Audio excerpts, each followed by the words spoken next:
Você sente um vazio que não sabe nomear? Uma inquietação que te persegue, mesmo quando tudo parece certo por fora?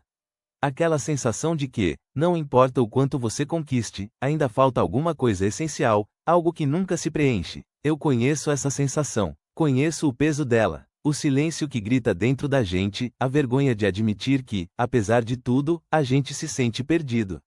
Não é sobre o que você não fez. É sobre o que você nunca recebeu de verdade. Eu não vou te vender nada. Não vou te dar conselhos vazios, frases prontas de autoajuda. Eu só vou te contar uma história. A minha. E talvez, nela, você veja um pedaço da sua própria busca, da sua própria dor, da sua própria verdade. Meu nome é William, tenho 77 anos. E levei a maior parte deles para entender uma coisa simples, mas que virou minha vida de cabeça para baixo. Eu não sou psicólogo, não sou coach, sou só um homem que viveu muito, correu atrás de tudo que achava que traria preenchimento, e descobriu que estava correndo na direção errada. Passei décadas construindo um império que desmoronou por dentro, mesmo de pé por fora. Uma fachada impecável, mas um interior oco. Essa não é uma história de sucesso, não do jeito que o mundo entende. É uma história sobre o que acontece quando você busca o seu valor no lugar errado, a vida inteira. Você passa noites em claro, não passa? Pensando no que poderia ter sido, no que ainda não é, nessa voz incessante na sua cabeça, que diz que você não é bom o suficiente, não importa o que faça, o quanto se esforce. Uma cobrança que nunca cessa. A gente aprendeu que o valor está no que a gente conquista, no que a gente tem, no que a gente mostra para os outros. No carro, na casa, no cargo, no respeito que a gente impõe. A gente aprendeu a vestir uma máscara de força, de controle, de que, tá tudo bem, sempre. Mas por trás dela, tem um garoto assustado, que só queria ser visto, ser amado, ser suficiente, sem precisar provar nada para ninguém. Um garoto que foi ensinado a engolir o choro, a raiva, a frustração, porque homem não chora. E essa dor, essa vergonha de sentir, é um peso que a gente carrega sozinho, porque homem de verdade não reclama. Não é fraqueza sentir isso. É o eco de algo que faltou lá atrás, uma lacuna que foi cavada muito antes de você ter consciência dela. Meu pai era um homem, de poucas palavras. E muitas garrafas. Eu lembro daquele cheiro de álcool misturado com fumaça de cigarro, que preenchia a casa. Era o cheiro dele, um cheiro que se tornou sinônimo de ausência, de uma presença que nunca estava de fato ali para mim. A atenção dele era como um prêmio raro, algo que você tinha que fazer algo espetacular para conseguir. Um olhar, um elogio seco, um aceno de cabeça.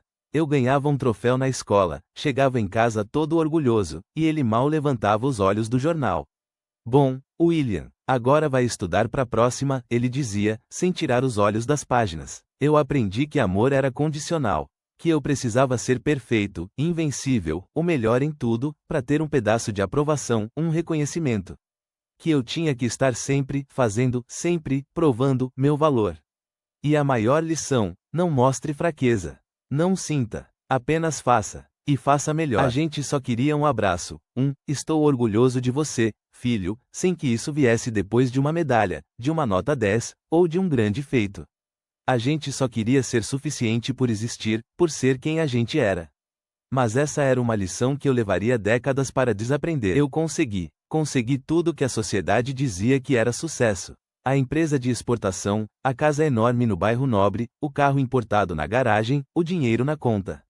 Aos 50 anos, eu era o retrato do homem bem-sucedido. Na festa de 50 anos da empresa, com centenas de pessoas aplaudindo meu discurso, eu estava lá, no palco, sorrindo para as câmeras, apertando mãos, recebendo parabéns. As luzes brilhavam, a música tocava alto. Por fora, a imagem da realização plena. Mas por dentro era um deserto. Um vazio tão grande que parecia sugar o ar dos meus pulmões. Eu olhava para o brinde, para os rostos sorridentes, e me perguntava, é só isso? É por isso que eu corri a vida inteira? Não havia alegria, não havia preenchimento.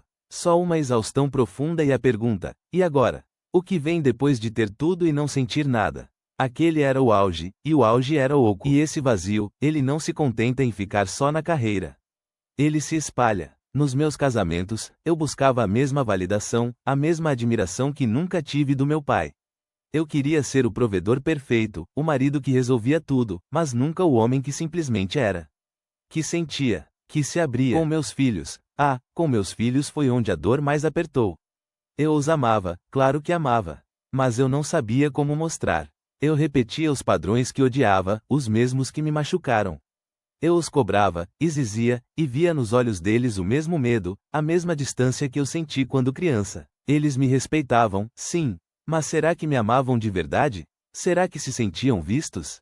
Ou apenas mais um projeto meu, a ser moldado, a ser direcionado para o sucesso, que eu achava que era o certo, sem perguntar o que eles queriam. Eu tinha um amigo, o Carlos. Ele era igual a mim. Corria atrás de cada promoção, cada novo negócio, cada carro mais caro. Sempre a próxima meta, o próximo desafio. A vida era uma competição incessante, e ele estava sempre na linha de frente. Hoje, o Carlos está com 70 e poucos, e ainda fala das próximas fusões, dos próximos milhões. A gente se encontra, e eu vejo nos olhos dele a mesma inquietação, a mesma sede insaciável que eu carreguei por tanto tempo. A corrida nunca termina para ele. Mas teve o José. O José nunca foi o mais brilhante, o mais rico. Ele tinha uma pequena loja de ferragens, uma casa simples, um Fusca velho. Mas o José, ele sorria. Ele estava presente com a família dele, com os amigos. Ele tinha tempo para um café, para uma conversa. Ele me ouvia de verdade. Eu via a paz no rosto dele, a genuína alegria nas coisas pequenas, no pôr do sol, no neto correndo pelo quintal. E eu, com todo o meu sucesso, me perguntava, por que eu não tenho isso? O José não precisava provar nada para ninguém. Ele simplesmente era. E era suficiente. Eu pensava que liberdade era ter a conta bancária cheia, poder fazer o que quisesse, sem amarras. Viver sem patrão, sem horários. Mas a verdadeira liberdade, eu entendi, é não precisar de nada disso para se sentir completo, para se sentir em paz. É a liberdade de ser vulnerável, de dizer, eu não sei, de dizer, eu preciso de ajuda, sem sentir que está falhando, que está perdendo o controle. É a liberdade de não ter que sustentar uma imagem para o mundo, ou para si mesmo. Suficiência não é ter o suficiente. É ser suficiente. É saber que o seu valor não está atrelado ao seu desempenho, ao seu status, ou à aprovação de quem quer que seja. É um valor intrínseco, que existe só porque você existe. É acordar de manhã e não sentir a necessidade de provar nada para ninguém. Nem para si mesmo. É estar presente. Estar aqui, agora, com o que você tem, com quem você é, sem a sombra do passado te cobrando, nem a ansiedade do futuro te puxando. A gente continua buscando lá fora porque o medo de olhar para dentro é muito grande.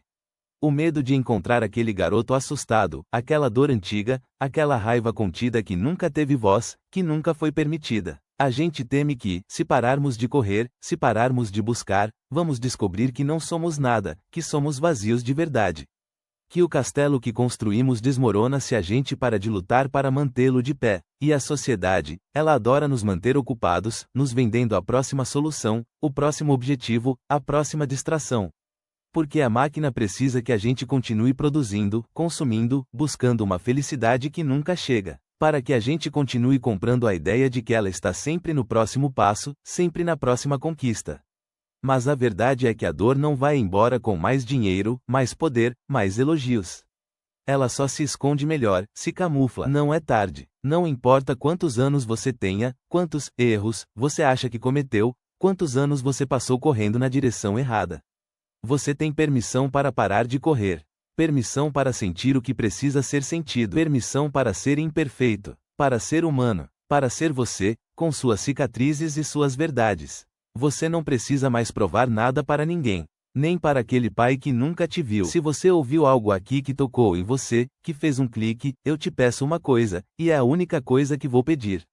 Pense em um amigo, um irmão, um colega de trabalho que talvez esteja sentindo o mesmo vazio, a mesma vergonha, a mesma dor sem nome. Alguém que precisa ouvir que não está sozinho. Que essa busca incessante pode ter um fim. Compartilhe este vídeo com essa pessoa. Não precisa dizer nada. Apenas envie. Talvez seja o primeiro passo dela para parar de correr e finalmente se encontrar.